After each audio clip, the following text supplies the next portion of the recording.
사랑하는 성도 여러분, 어제 하루도 주의 은혜 가운데 평안하셨습니까? 2021년 3월 16일 화요일 아침 매일 성경 말씀 묵상 시간입니다. 오늘은 사순절 제 24번째 날입니다. 다 같이 사도신경으로 신앙 고백하며 오늘 말씀 묵상 시간 함께 시작하겠습니다. 나는 전능하신 아버지 하나님 천지의 창조주를 믿습니다. 나는 그의 유일하신 아들 우리 주 예수 그리스도를 믿습니다. 그는 성령으로 잉태되어 동정녀 마리아에게서 나시고 본디오 빌라도에게 고난을 받아 십자가에 못 박혀 죽으시고 장사된 지 사흘 만에 죽은 자 가운데서 다시 살아나셨으며 하늘에 오르시어 전능하신 아버지 하나님 우편에 앉아 계시다가 거기로부터 살아있는 자와 죽은 자를 심판하러 오십니다. 나는 성령을 믿으며 거룩한 공교회와 성도의 교제와 죄를 용서받는 것과 몸의 부활과 영생을 믿습니다. 아멘. 오늘 우리가 함께 읽을 기록되는 하나님 말씀은 사사기 제8장 18절에서 28절까지의 말씀입니다. 구약 375쪽경에 있는 사사기 제8장 18절에서 28절까지의 말씀입니다. 이에 그가 세바와 살문나에게 말하되 너희가 다볼에서 죽인 자들은 어떠한 사람들이더냐 하니 대답하되 그들이 너와 같아서 하나같이 왕자들의 모습과 같더라 하니라. 그가 이르되 그들은 내 형제들이며 내 어머니의 아들들이니라. 여호와께서 살아계심을 두고 맹세하노니 너희가 만일 그들을 살렸더라면 나도 너희를 죽이지 아니하였으리라 하고 그의 맏아들 여델에게 이르되 일어나 그들을 죽이라 하였으나 그 소년이 그의 칼을 빼지 못하였으니 이는 아직 어려서 두려워함이었더라. 세바와 살문나가 이르되 내가 일어나 우리를 치라. 사람이 어떠하면 그의 힘도 그러하니라 하니 기드온이 일어나 세바와 살문나를 죽이고 그들의 낙타 목에 있던 초승달 장식들을 떼어서 가지니라. 그때 이스라엘 사람들이 기드온에게 이르되 당신이 우리를 미디안의 손에서 구원하셨으니 당신과 당신의 아들과 당신의 손자가 우리를 다스리소서 하는지라. 기드온이 그들에게 이르되 내가 너희를 다스리지 아니하겠고 나의 아들도 너희를 다스리지 아니할 것이요 여호와께서 너희를 다스리시리라 하니라. 기드온이 또 그들에게 이르되 내가 너희에게 요청할 일이 있으니 너희는 각기 탈취한 귀고리를 내게 줄지니라 하였으니 이는 그들이 이스마엘 사람들이므로 금 귀고리가 있었음이니라. 무리가 대답하되 우리가 즐거이 드리리이다 하고 겉옷을 펴고 각기 탈취한 귀고리를 그 가운데 던지니 기드온이 요청한 금 귀고리의 무게가 금 1700세겔이요 그 외에 또 초승달 장식들과 폐물과 미디안 왕들이 입었던 자색 의복과 또 그 외에 그들의 낙타 목에 둘렀던 사슬이 있었더라. 기드온이 그 금으로 에봇 하나를 만들어 자기의 성읍 오브라에 두었더니 온 이스라엘이 그것을 음란하게 위함으로 그것이 기드온과 그의 집에 올무가 되니라. 미디안이 이스라엘 자손 앞에 복종하여 다시는 그 머리를 들지 못하였으므로 기드온이 사는 40년 동안 그 땅이 평온하였더라. 아멘. 기드온과 300용사는 13만 명 이상이나 되는 미디안을 이길 수 없었습니다. 하지만 하나님의 도우심으로 하나님께서 기드온과 함께 해주셨기 때문에 미디안과의 전쟁에서 그는 이길 수 있었습니다.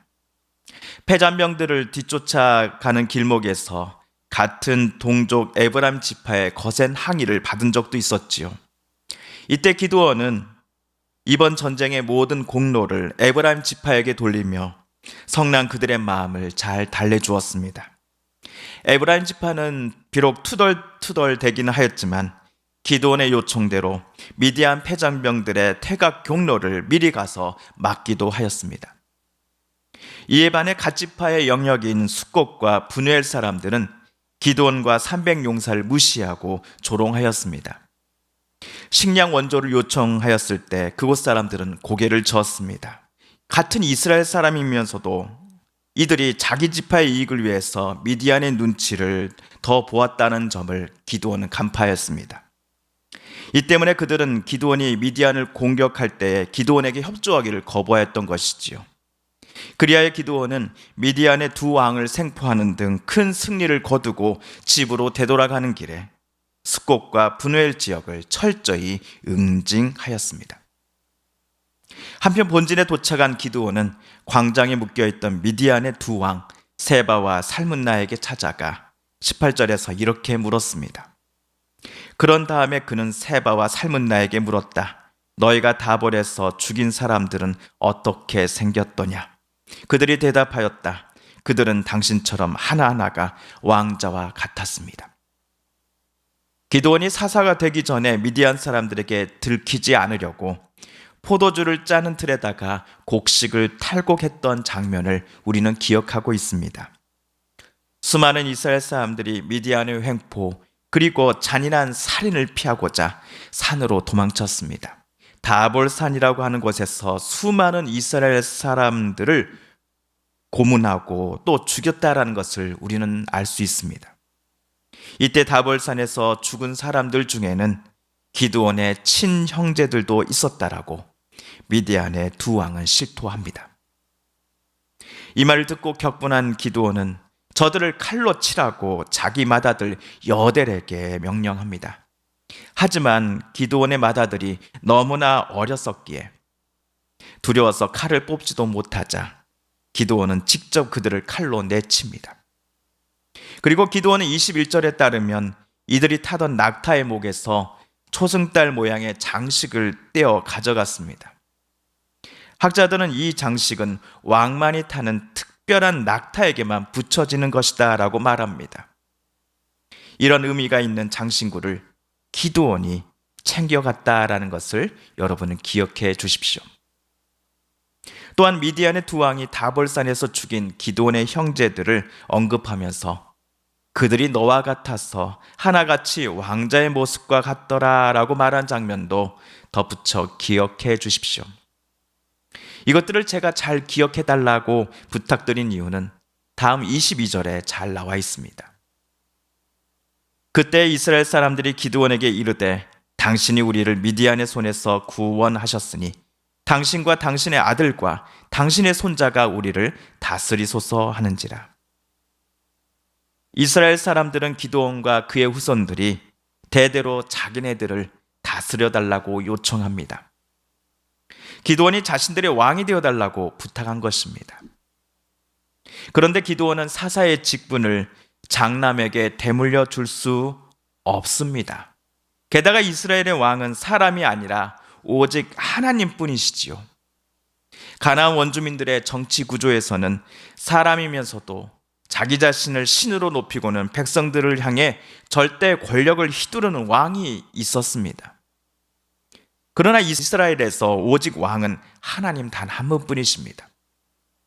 그렇다면 오늘 기드온을 찾아와 우리의 왕이 되어 주십시오라고 요청한 이스라엘 사람들의 마음속에는 더 이상 이스라엘과 하나님 사이의 연결 관계를 맺지 않겠다라는 생각이 담겨져 있었던 것이죠.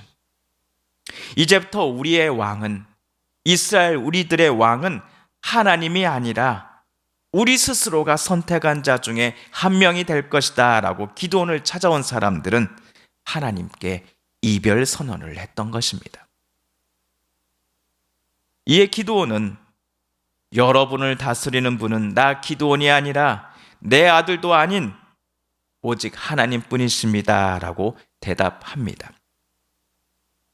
기드온 가문을 왕위에 앉히려고 하는 저들의 청을 기드온은 사양하였습니다.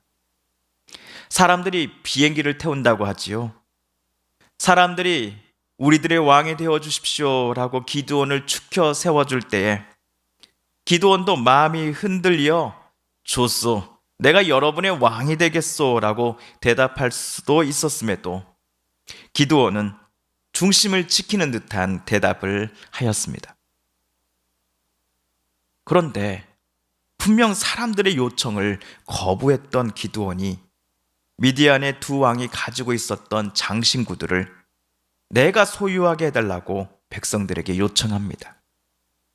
이 요청에 사람들은 기뻐하면서 장신구뿐만 아니라 미디안 왕들이 입었던 자색 의복과 미디안 왕가의 특별한 장신구들을 모두 기드온 앞에 내놓습니다.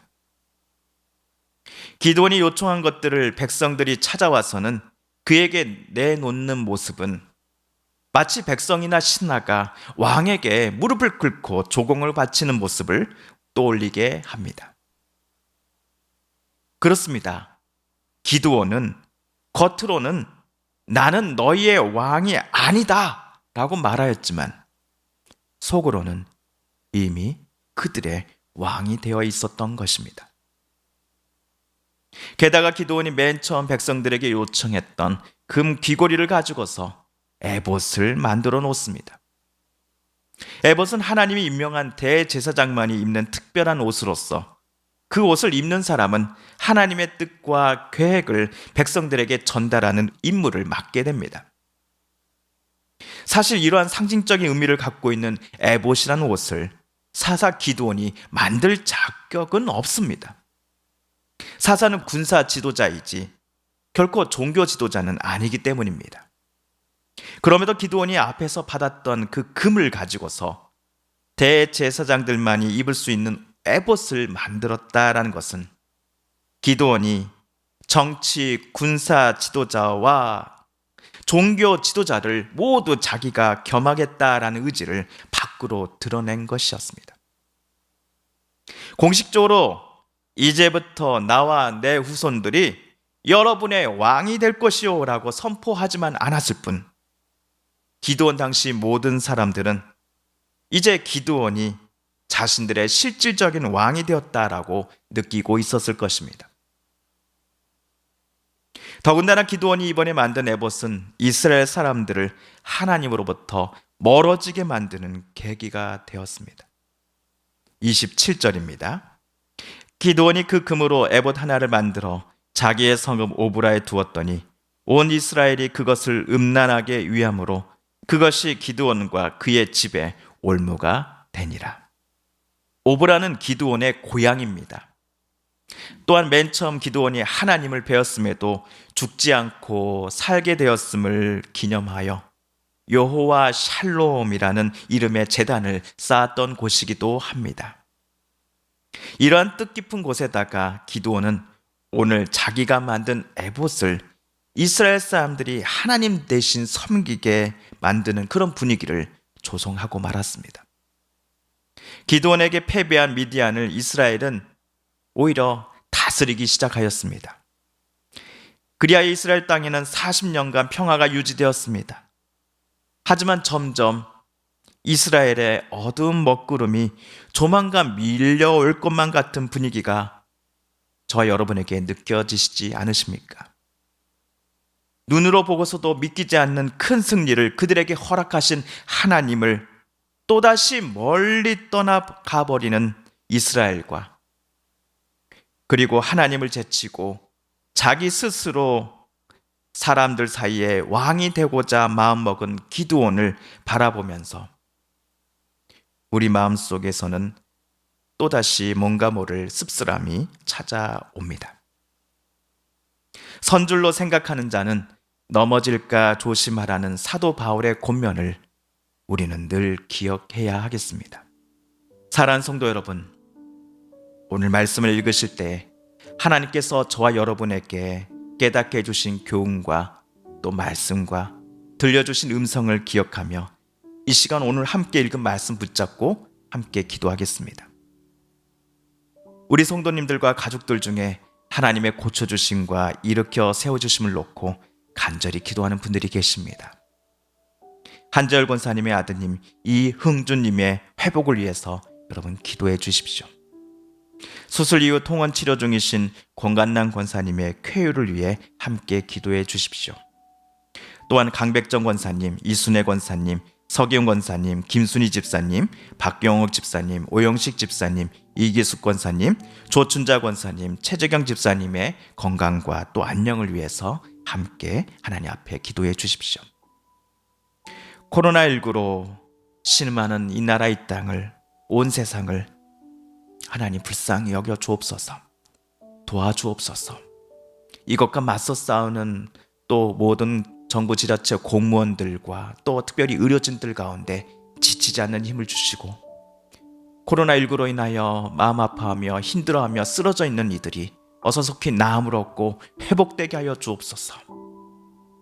마지막으로 우리가 가지고 나온 간절한 기도 제목, 하나님께 아뢰며 하나님의 은혜 보좌 앞으로 더 가까이 나아가겠습니다. 함께 기도합니다.